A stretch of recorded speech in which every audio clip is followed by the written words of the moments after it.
ég ætla að passa mig að láta ekki allt snúast Mikael, þótt að held ekki svolítið hugsanir manns ákveður núna og þannig ég ætla að passa mig að hafa ekki allar eitthvað svona allt bendir til hans einhvern veginn í predikninni. Allavega. Það var í þessari viku þar sem að ég var að hugsa textan sem við erum að fara að tala um í dag og það var, við fengum fréttirnar á þriðjudeginum að hann var með hvítblæði og það var svolítið áfall fyrir okkur og miðvikudeginum þá hittum við einhvern mannana sem á að veita svona einhvers konar áfallahjálp fyrir fólk sem að takast á við svona stórar fréttir og hann svona eitthvað, já, þú ert trúaður eða, já, þú veist, og hann spyr hversu mikilvæg trú þín í lífinu og það sem kemur fyrst út í mér er mjög mikilvægt og svo var ég svolítið truflaður eftir þetta út af því að mér finnst líka mjög mikilvægt til dæmis að tannbursta mig vel eða mér finnst líka mjög mikilvægt að fara til dæmis hafa gott internet eða þú veist, það er fullt af hlutum í lífinu sem mér finnst mjög mikilvægt og þannig að ég var allan tímann að hugsa og var svona hálfa að reyna að fatta hvað hann var að reyna að segja og svona mjög mikilvægt ekkert beint orðið sem að virkar til þess að útskýra hversu stór hluti eða stór partur eða hversu mikilvægur hluti af lífinu mínu þessi trú mín en það verður líklegast allt í lagi fyrir Íslendinga að heyra það, mjög mikilvægt út af því að það gerur svona frekar lausa skilgreininguna á eitthvað svona, já, það hlýtur að vera allavega eitthvað mikilvægt. En hvernig get ég útskýrt mikilvægi trúar minnar fyrir einhverjum sem skilur ekki hversu dýrmæt hún raunverulega er? Og það sem við erum að fara að gera núna, við erum að fara í 1. Korinthubréf sem er bók í Biblíunni, sem er bréf. Það er Páll postuli sem er að skrifa til kirkjunnar í Korintu og Páll postuli er skrautlegu karakter. Þetta er basically svona ISIS-leiðtogi sem frelsast og byrja svo að vera kristinn að reyna að frelsa ISIS. Einhvers konar þannig saga. Hann er gyðingur sem tekur trúna sína mjög alvarlega, horfir á kristna sem ógn gagnvart trúni sinni og er að vinna að því að fangelsa kristna og drepa kristna og gerir svo sjálfur kristinn og er svo sjálfur drepinn fyrir trúna sína á Jesú Krist. Þannig að við erum að fara að dempa okkur í bréf sem hann skrifar. Þannig að hann fór út allt eftir að hann var kristinn, hann byrjaði kirkjur á mörgum stöðum, meðal annars í borg sem heitir Korint og þar byrjaði hann kirkju og bréfið sem við erum að fara í, 1. Korintubréf er fyrsta bréfið sem hann skrifar til kirkjunnar í Korintu sem að hann byrjaði og það er nokkuð tími liðinn síðan að hann fór og það eru nokkrir hlutir byrjar að gerast sem eru frekar ókristnir eða þannig, eða má orða það þannig og þannig að við ætlum að dempa okkur í 1. Korinthubréf og kennsluseran ber heitið á meðan við erum í þessu bréfi er ómetanlegur fjársjóður fyrir brothættar sálir. Þannig að við ætlum að dempa okkur í þetta, við ætlum að sjá hvað 1. Korinthubréf hefur fyrir okkur að segja og það sem er magnað er að Nýja testamentið meir og minna er skrifað út af því að það var fólk sem var brotið, mjög brotið. Það var handónýtar kirkjur út allt sem að þurfti að fá bréf til þess að leiðrétta sig hvernig átti að vera kristnir einstaklingar. Og allavega finnst mér það uppörvandi út af því að ég veit að kirkjan okkar er langt frá því að vera fullkomin. Að við getum verið fullkomin og Guð getur samt ófullkomin og Guð getur samt notað það til þess að hann verið dýrlegur og hátt upp hafinn. Veistu, maður pælir í bara les Korinthubréfið, stundum er maður að pæla bara hvað í ósköpunum eru þið að hugsa Korintumenn? Af hverju eru þið fullir í brauðsbrotningum? Þú veist, af hverju er það ekki frekar basic svona það sem kristnir eiga að vita? En svo er það magna að sjá að við erum hérna 2000 árum seinna að lesa bréfið sem hann skrifaði til þess að leiðrétta þessi mistök. Og ennþá 2000 árum seinna er þessi texti sem hann skrifaði til þessara kirkju sem var að klúðra mörgum málum. Og það er að tala til fólks í dag og gefa líf og breyta hugsunarhætti og hjarta okkar. Og þetta ýtir svona undir vessið að allt samverkar til góðs fyrir það fólk sem er Guðs fólk. Og það er svolítið magnað að hugsa út í það að við erum hér út af því að þetta vess á sér stað út af því að Guð er alvaldur og einvaldur og hann getur notað jafnvel handónýta kirkju sér til dýrðar. Og ef við horfum á sjálfum okkur í dag og við vitum okkar eigin synd og það sem við ströglum við í dag, sá sannleikur er ennþá til staðar í dag. Guð getur notað handónýta kirkju sér til dýrðar. Eins og hann notaði 12 einstaklinga til þess að umturna meira og minna öllum heiminum, að þá getur hann notað okkur hérna kannski 30 í dag til þess að gera eitthvað magnað á Íslandi. Það er magnað hvernig Guð starfar. Þannig að við skulum dempa okkur í textan og kannski ég byrja bara að biðja aðeins. Faðir, við þökkum þér fyrir að við fáum að koma saman, við þökkum þér fyrir þetta nýja húsnæði sem við fáum að hittast í.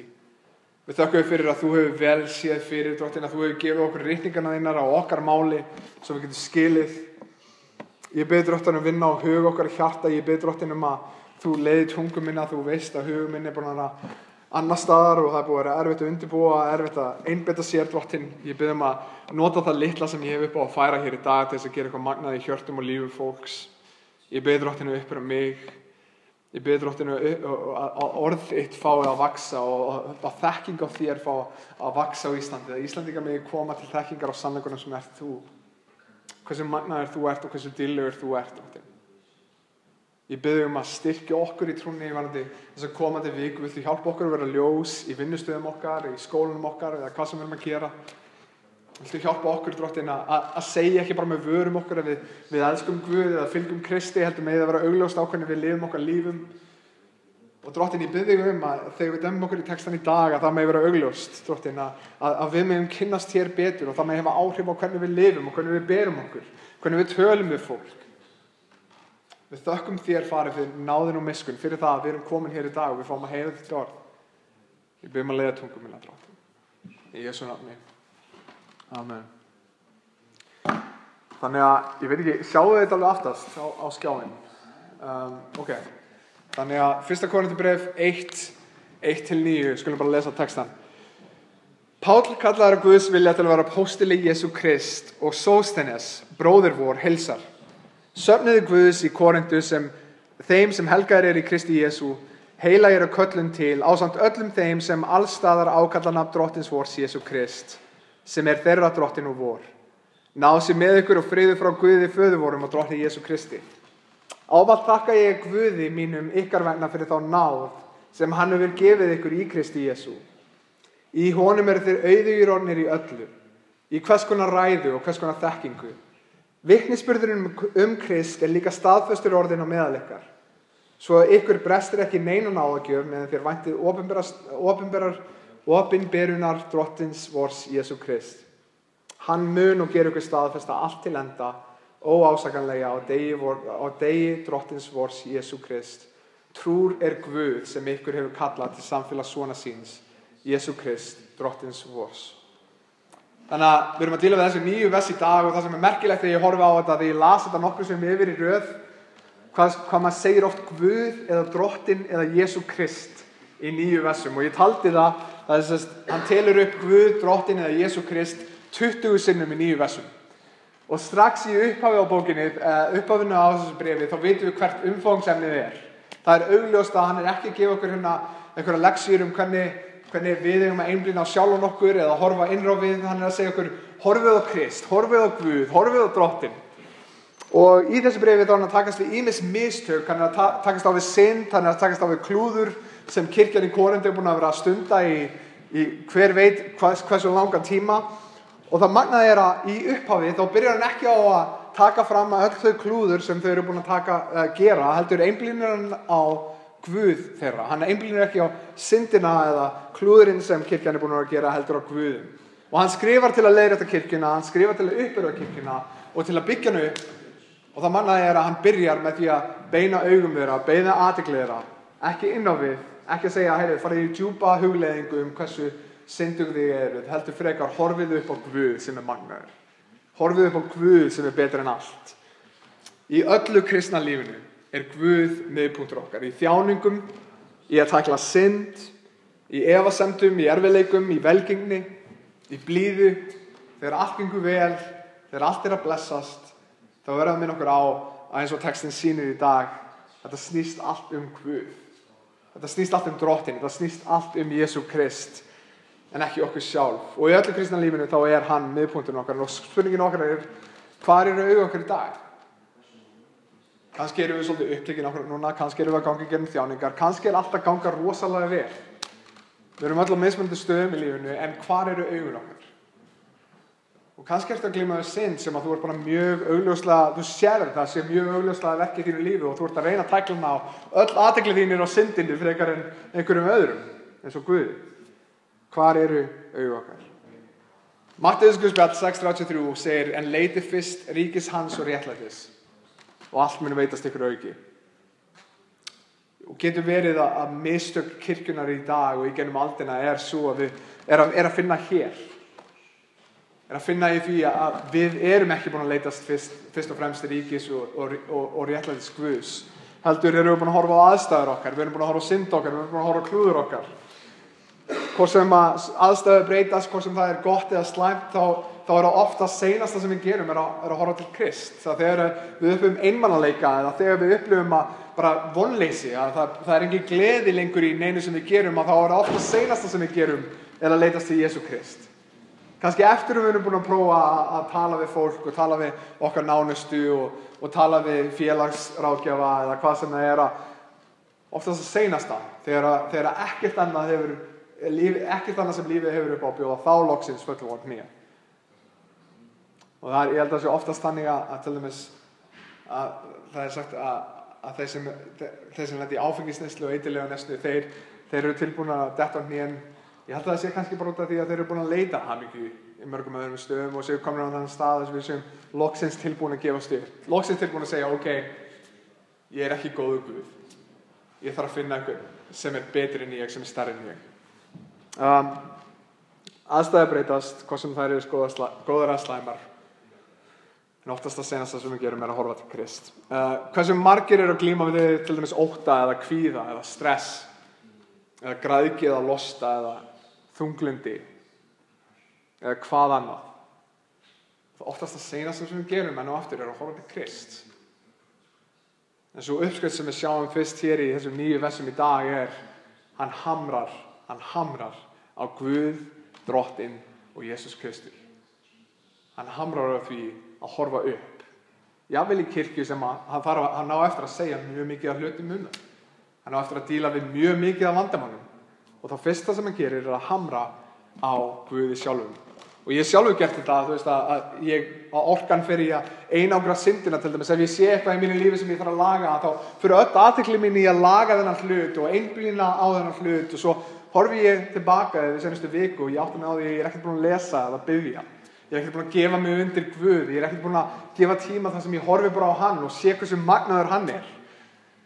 Í staðinn fyrir ég í mínum eiginmætti að reyna að laga sjálfan mig. Getur verið að betur aðferðin sé fyrst og fremst að sjá hversu magnaður og dýrlegur Guð er. Og svo þegar við sjáum hversu magnaður og dýrlegur Guð er, að þá er auðveldara fyrir okkur að sleppa af þessu sem er lélegara til þess að grípa Jesú Krist. Að þegar ég fatta að þetta efni eða þessi upplifun sem ég er búin að vera að leitast eftir að gefa mig gleði, gefur mér raunverulega ekki gleði og að Guð er betri og hann er magnaðri og hann er dýrlegri. Þegar ég sé hann í réttu ljósi, þá verður kannski erfiðara léttara fyrir mig að sleppa minni synd og grípa hann. Og ef þú átti til dæmis að ég hef dílað þetta upp á síkastið, sérstaklega áður en að þessar fréttir komið, þá var ég búin að ströggla við svolítið að stundum kemur svona tími þar sem er ekkert mál að lesa í Biblíunni, ekkert mál að finna tíma til þess að lesa og biðja og svo kemur þessi tími þar sem að liggur við að sé bara rosalega erfið vinna við að ná korterið þar sem þú sest og lest og gefur þig tíma til þess að einblína á Guði yfir daginn. Og ég var svolítið á þannig stað með þetta. Það var erfitt fyrir mig að taka bara korter, 10 mínútur til þess að setjast niður og lesa og horfa til Guðs áður en þessar fréttir kom inn og það sem ég sé við þessar neikvæðu fréttir sem komið að þá hef ég farið nær Guði. En ég var að spyrja mig af hverju er svona erfitt stundum að lesa? Af hverju er svona erfitt? Ég er að tala við skapara himins og jarðar. Af hverju er svona erfitt fyrir mig að segja ég ætla að biðja? Og hér er með orð Guðs, innblásið orð Guðs sem breytir hjörtum, hugum og lífum fólks. Af hverju er svona erfitt fyrir mig að taka 10 mínútur korter og sittast niður og lesa? Og það sem að ég tel sé svolítið vandamálið, róta vandamálið sem við þurfum að díla við er að sjá ekki raunverulega gildi þess sem við erum að gera. Að sjá ekki raunverulega gildi þess í að lesa eða biðja.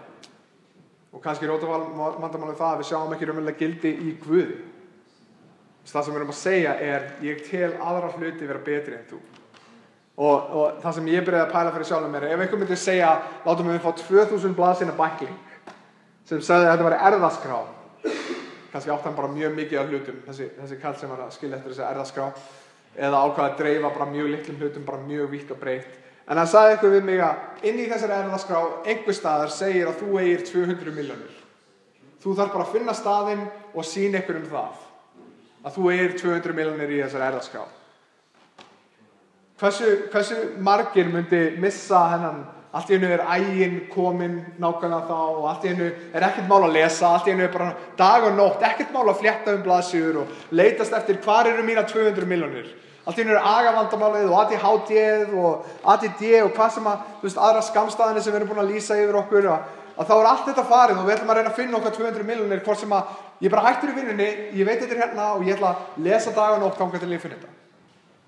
Það er þetta að við sjáum gildi í 200 milljónum. Við sjáum mjög mikið verðmæti í 200 milljónum. Við hugsum, vá hvað ég get gert mikið með 200 milljónir.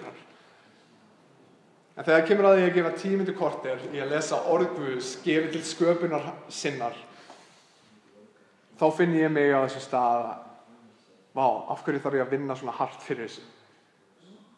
Við þurfum að minna okkur á, eins og hann gerir hér í textunum í dag, hann beinir augum okkar að Guði, að Drottni, að Jesú Kristi, 20 sinnum í 9 versum. Þetta er svo biluð plata. Hann nefnir hann aftur og aftur og aftur og hann gerir þetta til þess að við tökum augun okkar af okkar synd, okkar erfiðleikum, okkar þjáningum, okkar því sem að standast yfir okkar núna, það sem við erum að díla við okkar núna, og hann beinir þeim á hann sem stærri, hann sem meiri, hann sem dýrlegri og betri en það allt. Hann beinir okkur á Kristi.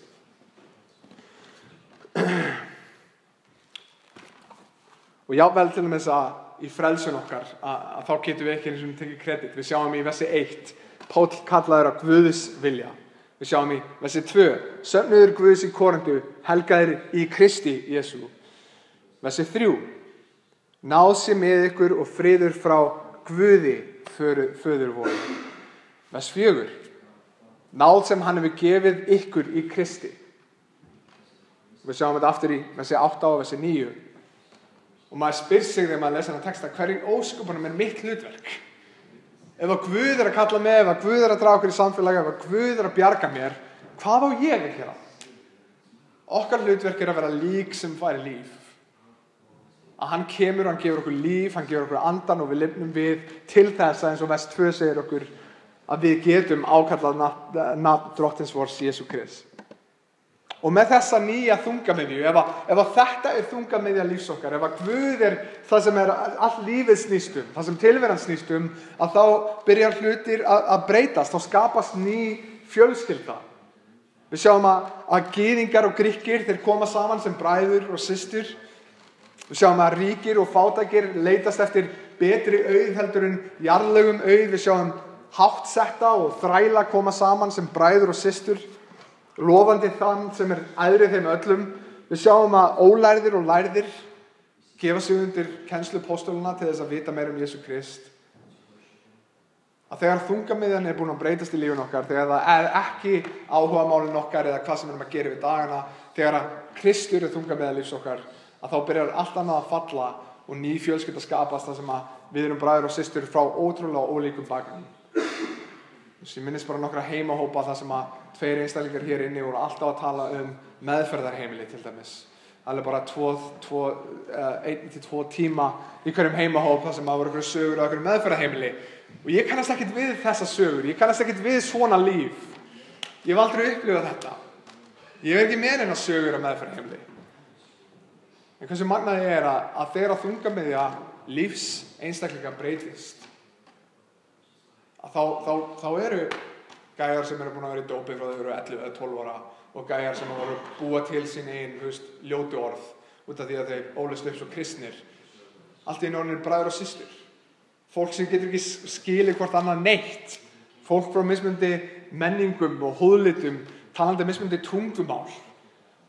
Allt í einu komið saman út af því að þungamiðjan okkar ekki áhugamálin okkar, ekki fjárhagsaðstaða okkar, ekki hversu menntuð við erum eða hversu vel mælt við erum. Út af því að þungamiðjan okkar Kristur, að þá byrjar allt annað að skipta minna og minna máli.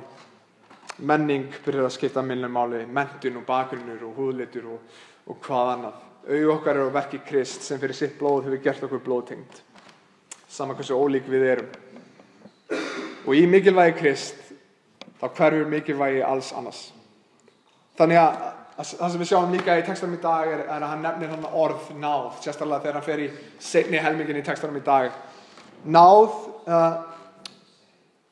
við tilkynntum á Facebook að, eins og ég segi, þetta er örugglega bara predikun í dag. Ég ætla ekki alltaf að nota Mikaelsdæmi, en það kom svolítið mikið í ljós þegar og mikið af pæli, og ég var að pæla í predikunni og meðan við vorum að ganga gegnum þetta allt og við tilkynntum á Facebook að Mikael væri komið með hvítblæði og það var ótrúlega fyndið komment sem kom frá einum trúleysingja. Ég bað fólk að biðja og hann sagði, já, ég get nú ekki beðið, ég trúi ekki á neitt og en hann sagði sendi hlýja strauma til ykkar, hvað sem það nú þýðir frá trúleysingja-sjónarmiði.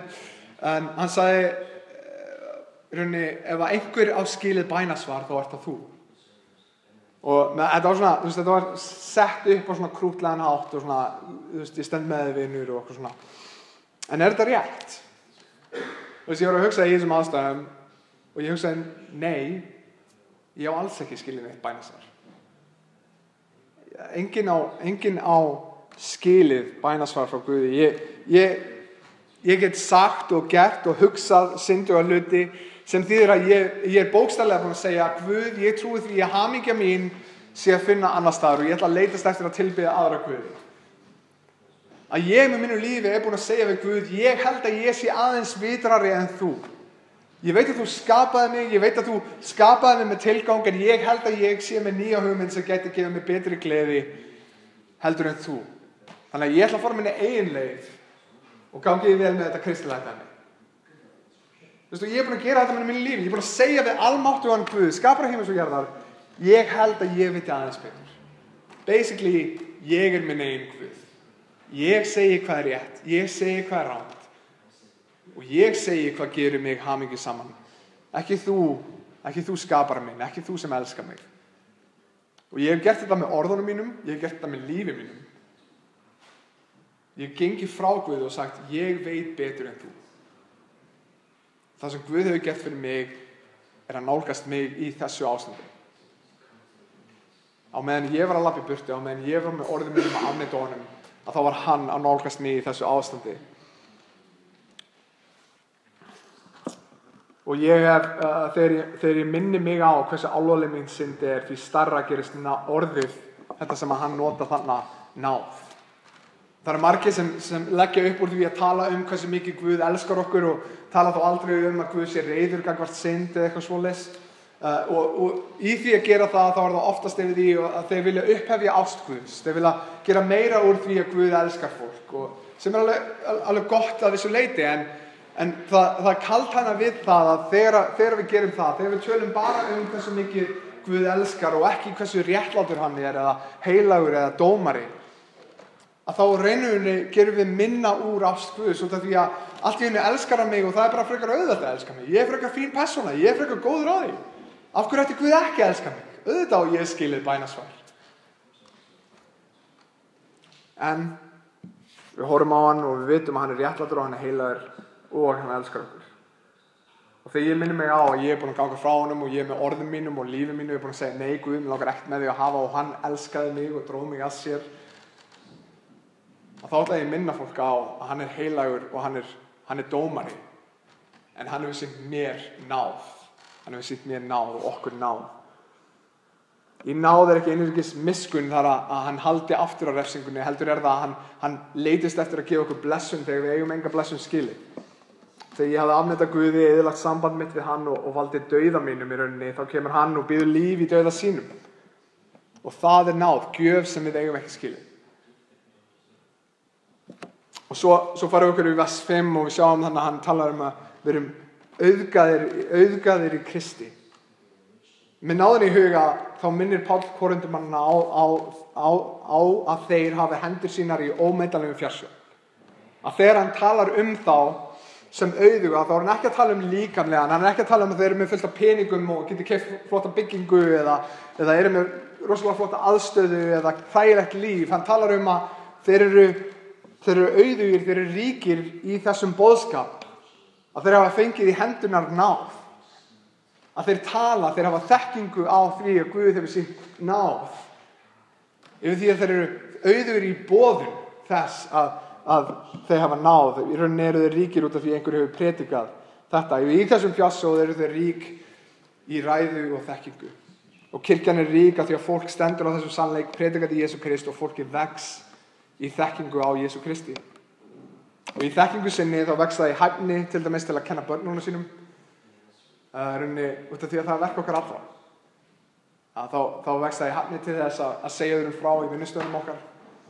Út af því að það er verk okkar allra. Það var ekki sagt við einhver gæja með míkrafón að fara út og gera lærisveina. Það var ekki sagt við einhver gæja sem var bak við eitthvað rosalega flott púlt með krossi framan á að fara út og gera lærisveina. Það var sagt við lærisveina Krist að fara út og gera lærisveina. Allar þjóðir að lærisveina. Skýrið á yfir nafni föðursonar eins og heila sanda og kennið þeim að fylgja því sem ég er búin að kenna ykkur. Þetta er verkefni okkar allavega. Og þannig að þegar hann minnir á þeir eru ríkir í ræðu og þeir eru ríkir í þekkingu, þá er hann að segja að þeir eru ríkir í því að þeir eru að vaxa í þekkingu á hvað er að vera lærisveina Jesú Krist. Kirkjan er ekki auðug út af peningum, heldur er hann auðug út af því að fólk tekur sína stöðu alvarlega og hlutverk alvarlega. Þess að við sjáum í versi 7. Að í Kristi hefur hann blessað kirkjuna í Koríntum með því að fólk í kirkjunni er að sjá sína stöðu. Að það átti sig á því að Guð er búinn að gefa mér hlutverk að spila í kirkjunni. Að Friðberg getur sinnt stöðu sem að Ragnar getur ekki gert og Guðrún getur sinnt stöðu sem að Styrkár getur ekki gert og fólk fatti það að Guð er búinn að gefa mér gjöf til þess að byggja upp þessa kirkju og þá er kirkjan auðug. Kirkjan er auðug þegar fólk tekur sína stöðu og tekur það alvarlega sem að Guð er búinn að kalla það í.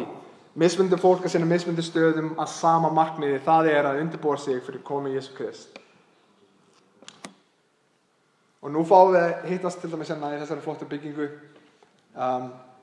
Þrátt fyrir að við eigum nú voðalega lítinn pening sem kirkja og rauninni voru kirkjan hér, aðventukirkjan, bara mjög góð við okkur að leyfa okkur að fá leigusamning á því verði sem við gerðum en fattum við að þrátt fyrir að við eigum ekki mikið af peningum, jafnvel ef við eigum aldrei mikið af peningum, jafnvel ef við erum bara alltaf rosalega dugleg við að gefa allt sem við höfum, að þá erum við samt rík. Þá erum við samt rík út af því við erum með meðlimana hér. Við erum með fólkið í kirkjunni sem tekur stöðuna sína alvarlega og segir ég ætla að þjóna minni stöðu vel. Ég ætla að sinna mínu starfi vel því að ég veit að auður kirkjunnar er í að Guð hefur blessað hvern og einn einstakling með gjöf til þess að byggja upp kirkjuna. En svo orðskveðin segja að stál brýnir stál og menn brýna menn. Og hvað er kirkjan annað en bara fólk að brýna hvort annað mjög mikið? Sumir eru kannski karakterar sem að kannski bara fer eitthvað í ykkur, eitthvað fínustu sem að þið hittið, en þetta er bróðir eða systir sem er að brýna þig vel. Þegar þú sinnir köllum þinn alvarlega, þá gerir þú þessa kirkju ríka. Þegar þú þjónar í barnastarfi, eða lifir í gjafmildi, eða sérðum að kenna vel, eða sinnir trúboði, eða sinnir gestrisni, eða sérðum þá sem minna mega sín, eða spila tónlist, eða sem er lög eða hvað sem það er, hvað sem Guð hefur kallað þig til að gera fyrir okkar kirkju. Ef þú sinnir þeim hlutverkum vel sem að Guð hefur kallað þig til að gera, þá ert þú að gera þessa kirkju ríka þrátt fyrir að við eigum engan pening. Það er það sem er magnað við kirkjuna, að kirkjan, að flott kirkja er ekki flott bygging, að flott kirkja er ekki flottar athafnir, að flott kirkja er þegar að einstaklingar eru að gefa sitt líf til þess að sjá aðra einstaklingar byggjast upp. Og það sem ber vitni verk Krist er þegar kirkjan hefur tekið stöðu sína. Sjáum í versi 6 að hann talar að það er vitni að Kristur er búinn að vera með þeirra, að það tekur stöðuna sína alvarlega, að fólk tekið köllun sína alvarlega, umbreytt hjörtu, leitandi eftir því að hafa áhrif á önnur líf, að gera Guð dýrlegan með þeirra lífum og svo framvegis. Og til dæmis yfir þessa viku þá datt svolítið mikið upp fyrir hjá mér og ég var einhvern veginn inn í herbyggi á Facebook og var að taka eftir því að það kom að sprengja í meðliminn okkar og allt í einu leið mér bara út eins og meðliminn okkar væri bara svona allan bæ eins og svona maurar, bara vinnandi út allt. Ég tók eftir því að ég gæti ekki gert mikið þannig að Kenny byrjaði að sjá bara lóðgjörina og Ragnar byrjaði að hjálpa aðeins með það og svo kom Abena inn í það og ætlaði að hjálpa Kenny með lóðgjörina. Devin og Friðberg fóru að sjá margmiðlunarverkefni, ef þið sáðu sérstaklega myndbandið það sem að Friðberg er eiginlega að hóta fólki. Kannski það þess vegna sem að koma nokkrir nýir í dag. Karlahópur til þess að skjótast út allan bæ að kaupa batteri sem voru svo röng batteri út af því ég var heimskur og sagði að kaupa vitlaust batteri og kaupa spraybrúsa og hvaðan það var og svo var Helgi, Ragnar, Devin og Nonni að koma öllu draslinni hingað, bara vaknaðir í morgun tilbúnir að gera eitthvað til þess að koma öllu dóttinni hingað og hvað svo fór ég á skrifstofuna ætlaði að vinna þessi predikunni og þá var Guðrún og Jóhanna þar, byrjuðu að undirbúa fyrir barnastarfið á morgun og þetta var bara ógeðslega skrítið allt einu að sjá bara, ég var einmitt að hugsa þetta vers að kirkjan er rík þegar fólk tekur sína stöðu og sína köllun alvarlega og ég sá bara svona einhvern veginn eins og meðlimir okkar var bara svona maurar út allan bæ að sinna einhverjum verkefnum og það var ótrúlega magnað að sjá. Sérstaklega að hugsa þetta. Og hversu rík við erum kannski ekki stór, en ég er ógeðslega þakklátur fyrir það fólk sem við höfum. Og það er ótrúlega magnað að vita, að þetta er fólkið sem við erum að berjast með, þetta er fólkið sem stendur við hliðina og hvað maður hefur fundið til dæmis, og Kristín með sína risastóra bumbu, að sjá vel Svövu til dæmis. Hún gat nú ekki verið að hjálpa að koma dóttin hingað, hún var svolítið löt í morgun. En Kristín var til dæmis bara tók Svövu, basically var að hanga með henni frá 5 klukkutíma í gær og Svava bara ógeðslega uppörð við það. Og Sigrún var á milli þess sem hún var í vinnu og þá var hún að koma að sjá barnið og þetta var bara ótrúlega skrítið. Ótrúlega magnað að sjá hvernig kirkjan var allt í henni bara og að hugsa, ef við myndum horfa á bankareikninginn okkar þá værum við ekki rík ef allir aðrir myndi horfa. En það sem ég sé, þá sé ég að við séum frekar rík kirkja. Út af því að við erum með þetta, við erum með fólk sem tekur köllun sína alvarlega. Og af hverju er mikilvægt að hver og einn sinni starfi sínu vel? Trúin okkar er samfélagsleg trú. Það er komið svona nýtt inn, það sem þú ætti að taka biblíuvers og þú ætti að láta þitt nafn inn í staðinn fyrir Ísrael eða Guðs lýður eða hvað sem það er og gera svona biblíuversi persónulegra. Það er mjög ný hugmynd. Kristin trú hefur aldrei verið trú fyrir einstaklinga. Hún hefur verið trú fyrir líð Guðs, fyrir kirkjuna. Alltaf þegar skrifa bréf þá er að mestuleyti skrifa til, það er reyndar skrifa til eins einstaklings í Nýja testamentinu, en að mestuleyti þá er skrifa til kirkna. Til hópa fólki sem er að gefa sig undir Guð í rauninni að saman eru þau að vinna að því að byggja ríki Guðs upp og svo framvegis. Og í einingu okkar, þrátt fyrir fjölbreytileika okkar, þá er verðmæti og gildi Guðs til sýnis öllum sem eru í kringum okkur. Við erum sköpuð fyrir samfélag við Guð og sköpuð fyrir samfélag við menn og kirkjan er og mun vera ófullkomin en þó að einhverjum ástæðum er hún hluti á áætlun Guðs. Að kirkjan, sama hversu skemmt við erum og sama hversu mikið mistökum við gerum, þá er hún hluti á áætlun Guðs og hversu magnað er það. Að jafnvel í ófullkomnu okkar, þá getur vitnisburður Krist enn verið staðfestur í kirkjunni okkar. Jafnvel þegar við erum að læra mistökum okkar ennþá og svo framvegis. Og jafnvel í kirkjunni eins og í Korintu, sem fólk er í grína fyrir að vera bara svona hræðileg kirkja í rauninni, bara mjög mikið af vandamálum í gangi, þá er hann að segja að vitnisburður Krist er staðfestur á meðal ykkar. Þrátt fyrir að vera handónýtt kirkja að mörgu leyti. Að þá er samt segir hann í versi 6, staðfestur vitnisburður Krist á meðal ykkar. En ef við erum svo ófullkomin, hvernig getum við verið fullviss að þetta endi vel? Við sjáum í versum 8 og 9, í ljósi þess hversu ófullkomin við erum, þá koma vers 8 og 9 sem huggandi vers. Von okkar er ekki eigin geta heldur Guð. Ekki okkar hlaup heldur að Guð berur okkur. Það er hann sem frelsar, það er hann sem byggir upp kirkju sína, það er hann sem útbýr náðagjöfum, það er hann sem kallar okkur í samfélag við sig og hvort annað og það er hann sem staðfestir okkur allt til enda. Og í okkar brotna ástandi þá eigum við vonum ómetanlega fjársjóð. Og af hverju skiptir þetta miklu máli út af því að Kristur er kletturinn sem haggast ekki? Að einhver tímann í lífinu munum við öll upplifa þjáningu, munum við öll upplifa missi, munum við öll upplifa sorg. Og spurningin er, hvað er það sem þú byggir lífið á?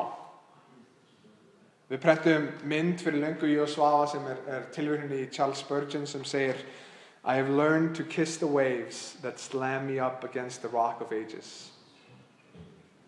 Ég að segja að ég hef lært að elska þær öldur sem slá mér upp á kletti aldanna. Ég hef lært að elska þær aðstæður sem gerir það að verkum að ég þrengist að Kristi því að hann er klettur minn. Þannig að hversu mikilvæg er trú þín í lífinu? Eins og ég segi, mér finnst mjög gott ekki alveg gera það. Mjög mikilvægt ekki alveg gera það út af því að það er mjög margt mikilvægt í mínu lífi sem er alls ekki í sama flokki og trú mín. En hún er mér allt. Án þess að hafa þennan klætt, þá hef ég ekkert.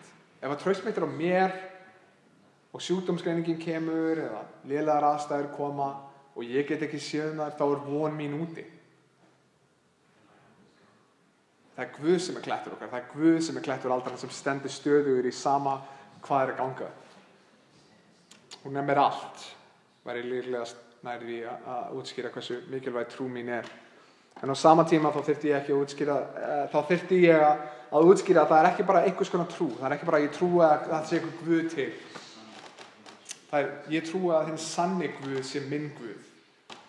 Að Jesús Kristur sem kom þegar ég gæti ekki nálgast Guð því að ég var syndugur maður, þá kom Guð og nálgaðist mig. Það er það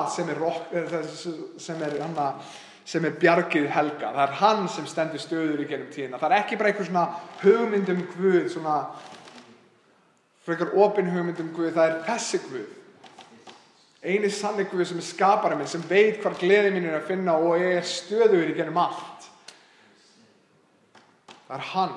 Það er hann. Það er þar sem að trú mín er að finna. Það er þar sem að traust mitt er. Og í Kristi er samfélag okkar með Guð fyrir náð lagað og í honum þá skapast nýtt samfélag og það er kirkjan. Og spurningin fyrir okkur öll er hversu mikilvægur er Kristur fyrir þér? Hefur þú komist á þann stað að sjá Guð í allri sinni dýrð? Sérðu hvað hann er mun betri en sú synd sem þú ert að glíma við núna? Getur þú hort til Krist og sé hversu dýrlegur hann er og það auðvelda þér það að sleppa því sem að þú núna tilbyður sem þinn Guð, hvort sem það sé þú sjálfur eða peningar eða hvað sem það er. Ég bið þig, lestu reikningarnar, biddu og fáðu að sjá hversu magnaður Guð er. Og það reynist auðvelt, allt annar fölnar í ljósi þess að hann er magnaður, að hann er betri en allt annað sem þetta líf hefur upp á að bjóða. Á meðan synd þín leiðir til dauða, þá er það hann sem dregur þig til eilífs lífs. Á meðan synd þín talir þig til helvítis, þá er það Kristur og hans verk. Og fyrir hans verk þar sem þú getur gengið inn dyr himnaríkis. Að það er ekkert sem ég get gert, staðið fyrir framan Guð og staðið í stofum hans, nema það að ég geti bent á Jesú Krist og sagt: hann er minn drottinn, hann er minn frelsari. Ég er syndugur maður í sjálfum mér, en það er hans blóð sem hefur hreinsað mig. Og meðan synd eyðileggur samfélag, þá er það Kristur sem byggir upp nýtt samfélag. Og hvert er svar þitt við þessari spurningu? Hversu mikilvægur er Kristur fyrir þér? Því að hann býður: komdu, legðu sjálfan þig niður og liðu fyrir mig. Það magnaði er að fyrir mörgum þá hljómar þetta sem hræðilegt líf. Af hverju ætti ég að lifa fyrir einhvern annan? Af hverju ekki bara að lifa sem minn eigin Guð? Út af því að það er engin hamingja í því. Það flest öll okkar hér sem erum komin til trúar og við fundum okkar að stað þar sem við áttuðum okkur á því að ég er lélegur Guð. Og jafnvel ef að Guðinn er ekki ég, ef það er eitthvað fyrir utan mig eins og eitthvað samband eða eitthvað hugmynd eða eitthvað hlutur, þá eru jafnvel góðir hlutir sem lífið hefur upp á að bjóða mjög lélegir guðir. Að hlutir eins og kannski foreldrahlutverkið þitt eða að vera eiginmaður eða eiginkona eða hvað sem það er, góðir hlutir. Góðir hlutir eru oft lélegir guðir. Þannig að hvert er svarið þitt við spurningunni hversu mikilvægur er Kristur fyrir þér? Og hann er þess virði, hann er þess virði að leggja niður lífið þitt og spurningunni er: hefur þú séð það? Og ef þú ert ekki kristinn hér inni, þá hef ég mjög mikið áhuga á því að tala við þig eftir samkomuna og sérstaklega ef þú hefur spurningur um kristin trú. Ég ætla bara að enda á þessu, ég ætla að biðja og ef að Kenny myndi koma og undirbúa sig fyrir seinasta lagið og við getum talað meira eftir samkomuna. Faðir, við þökkum fyrir náðina, við þökkum fyrir miskunn, við þökkum fyrir það að þú hefur elskað okkur í synd okkar og í vonleysi okkar, þá hefur þú gefið okkur von. Ég þakka þér fyrir það, Drottinn, að að þegar við vorum að snúa okkur frá þér, þegar við vorum að leitast eftir hamingju ykkur öðru sem gat ekki gefa okkur neina hamingju, Drottinn, þá upplifum við það að þú gafst okkur hamingju, þrátt fyrir jafnvel erfiðleika, þrátt fyrir það að það sé oft erfitt að segja nei við sjálfan sig, að lifa ekki fyrir sína eigin dýrð eða segja, ok, ég ætla að lifa fyrir þig. Drottinn, þá vitum við að þú ert þess virði. Og í gegnum aðstæður, þegar aðstæður breytast, þegar fólk bregst, þegar ný synd kemur upp, þegar nýir erfiðleikar komu upp, eða þegar allt gengur vel, Drottinn, þegar aðstæður breytast, þá breytist þú ekki. Þú átt ennþá skilið alla lofgjörð og alla dýrð, Drottinn, ég bið styrk. Ég bið visku fyrir okkur hér inni, Drottinn, megum við lofa þig vel. Megum við ekki bara syngja eitthvað söng á sunnudögum. Megum við ekki bara lesa, heyra eitthvað tala Biblíuna á sunnudögum. Megum við lifa fyrir þína dýrð með öll okkar lífi. Megum það predikun okkar vera að það sé augljóst hver okkar Guð er. Megum það vera augljóst hvar verðmæti okkar liggur og hvar gildi okkar er. Megum við vera fólk sem lifir fyrir annar ríki, lifir fyrir þig. Megum vera augljóst hver konungur okkar er. Að þrátt fyrir að vegabréf segir að við séum Íslendingar eða einhvers staðar annars staðar frá, að þá erum við fyrst og fremst þinn líður. Ég þakka þér fyrir náðina og miskunn og ég bið Drottinn styrk fyrir komandi viku að við megum gera þig dýrlega með öllu okkar lífi. Ég þakka þér fyrir þessa nýju byggingu sem við fáum að hittast í. Ég þakka þér fyrir tækifæri til þess að vaxa. Ég bið Drottinn að þú megi draga fleira fólk til trúar á þig. Að það megi sjá að raunveruleg gleði felst í þér. Að þér megið að finna þá von sem að þú hefur gefið mér, það sem þú hefur gefið mörgum hér inni. Að þér megið jafnvel fólk koma inn á götunni út af því að það langar að heyra það sem er að gerast. Drottinn, ég bið að umbreyta hjörtum okkar. Og þú gerur okkur augu sem horfa til þín í öllum aðstæðum því að þú ert þess virði. Megi allt annað fölna. Í Jesú nafni. Amen.